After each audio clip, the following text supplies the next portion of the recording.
자, 110회 전산 세무회계 1급 문제 2-2번에 해당하는 공제받지 못할 매입세액 명세서입니다. 자, 문제 한번 보겠습니다. 자, 다음 자료를 이용하여 2023년 제1기 부가가치세 예정 신고 기간에 대한 공제받지 못할 매입세액 명세서에 공제받지 못할 매입세액 내역 탭을 작성하시오입니다.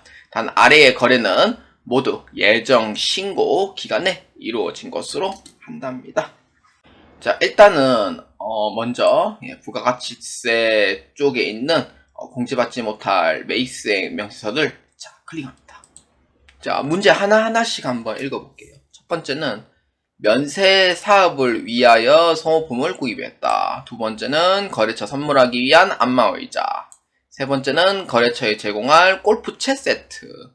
네 번째는 대표이사가 개인적 용도를 위하여 승용차를 구입. 그 다음에 공장용 토지의 취득과 관련한 중개수수료. 그 다음에 원재료 수치. 그 다음에 소모품비 구입. 이렇게 총 7가지가 존재를 합니다. 자, 그렇기 때문에 자, 하나하나씩 한번 보겠습니다. 자, 첫 번째 거 한번 볼까요? 면세 사업을 위하여 소모품을 구입하고 법인카드로 결제했답니다. 자, 법인카드 한번 보죠. 자, 여기에서 공제받지 못할 매입 내역에 대한 작성은 기준이 어떻게 되냐면은 세금계산서 수취본에 해당이 됩니다.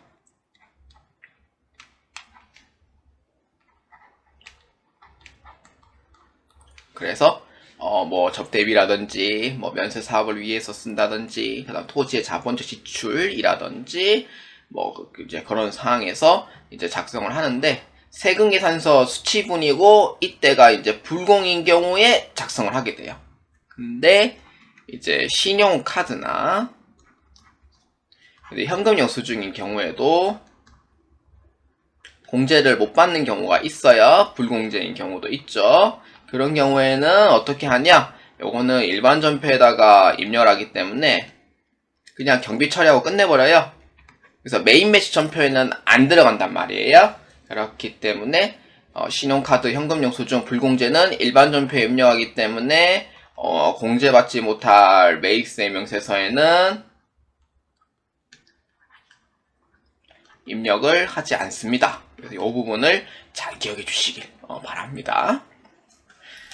자, 그러면은 이 면세 사업을 위하여 구입한 거는 맞는데 사실 요거는 이제 불공제에 해당하는 부분이긴 해요. 면세를 위해 쓴 거는 공제를 못 받게 돼 있어요. 왜냐? 면세라는 사업자 자체가 매출에서는 면제이기 때문에 매입 쪽에서는 공제를 못 받고 게다가 환급이 안 되는 사업자이기 때문에 그래서 면세 사업을 위해서 구입한 거는 죄다 불공제 돼 버려요. 그런데 징빙이 뭐예요? 법인카드죠. 그렇기 때문에 1번에 해당하는 부분은 입력하진 않습니다. 그래서 첫 번째는 신용카드라 입력 대상이 아니다. 이렇게 보면 되고 그 다음에 두 번째 거래처에 선물하기 위하여 안마의자를 구입하고 전자 세금 계산서를 수령하였다. 자, 거래처 선물 계정은 뭐죠? 그렇죠. 접대비죠. 징빙은 뭐예요? 그렇죠. 전자 세금계산서입니다. 그럼 접대비에다가 세금계산서인 경우에는 뭐예요? 불공으로 입력을 해줘야 되죠.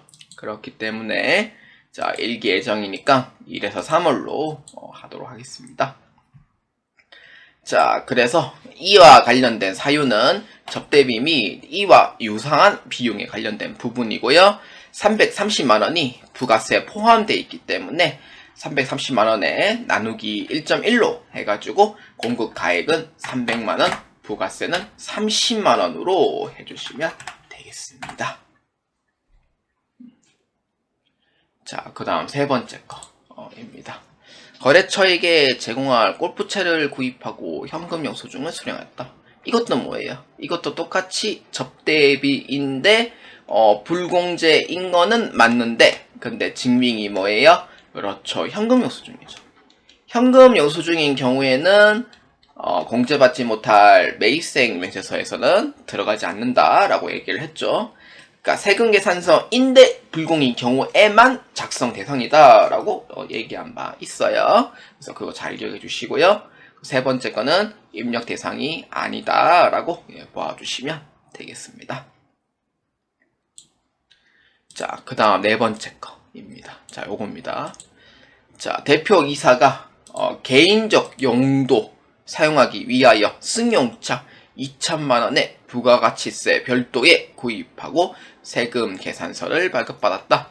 승용차인데 근데 cc가 이렇게 됐잖아요. cc는 1000cc 이제 미만인 경우에는 과세가 돼요. 그런데 사실 이제 cc만 볼 때는 과세로 되는 게 맞지만 근데 용도가 뭐예요? 개인적 용도를 사용하는 거죠.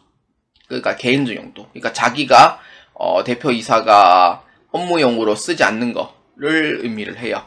그럴 때는 뭐가 돼요? 개인적 용도로 쓰는 거니까. 그렇죠. 불공이 되죠. 계정 과목은 뭐예요? 가지급금으로 처리가 돼요. 근데 이거는 cc와 관계없이 대표이사가 회사를 위해서 쓰는 게 아닌 개인적 용도를 쓰는 거기 때문에 불공이 되는 거예요. 그래서 이 부분이 이제 가장 중요한 부분으로 보시면 되겠고요. 세금계산서를 발급받았기 때문에 불공이 성립이 됩니다.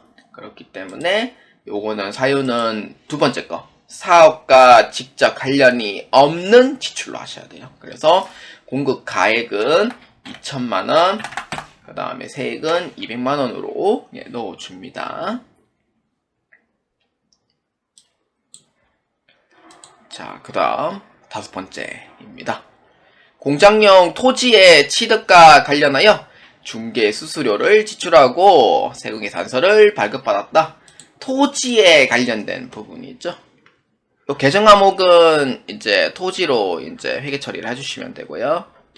토지인 경우에는 계산서를 이렇게 이제 수령을 하였다라고 하면은 요거는 면세가 되지만 본래 토지 자체가 원래는 면세입니다. 그런데 계산서를 받아야 될 토지가 이런 세금계산서를 받아버리게 된 거예요. 이때는 뭐예요? 본래는 면세 성격에 담겨진 토지가 세금계산서를 받으면은 공제를 못하게 돼 있어요. 왜냐? 면세로 용도로 돼 있는 부분을 과세로 바꿀 수는 없기 때문에 그런 것도 있고요. 그렇기 때문에 공제를 받을 수 없는 부분이기 때문에 요거는 불공으로 처리합니다. 그리고 증빙 자체가 세금계산서이기 때문에 불공이 되는 거예요. 그렇기 때문에 요거 같은 경우에는 토지의 자본적 지출로 해서 500만원, 그 다음에 세액은 50만원으로 해주시면 되겠습니다. 자, 그 다음에 나머지 두 개 한번 보도록 합시다. 자, 여섯 번째 원재료입니다. 세금계산서 수치를 했고요. 그런데 여기 가로 한번 보시겠어요? 다만 세금 계산서에 공급받는 자의 상호가 누락된 것으로 발견되었대요. 사실 요 같은 경우에는 공급받는 자 같은 경우에는 필수적 기재사항으로 먼저 기억을 하셔야 돼요. 뭐예요? 그렇죠. 공급받는 자의 사업자 번호죠. 나머지 거는 뭐예요? 공급하는 자의 그 다음에 성명, 명칭, 사업자 번호 이렇게 돼 있고 그 다음에 또 나머지 두 개는 뭐예요? 그렇지. 작성 연월일. 공급 연월일 하면 안 돼요. 작성 연월일. 그 다음에 공급 가액 및 세액으로 해주셔야 돼요. 그렇기 때문에 필수적 기재사항은 요 이제 매입 쪽에 하나. 공급받는 자의 사업자 번호지. 상호 같은 경우에는 요거는 임의적 기재사항이 돼요.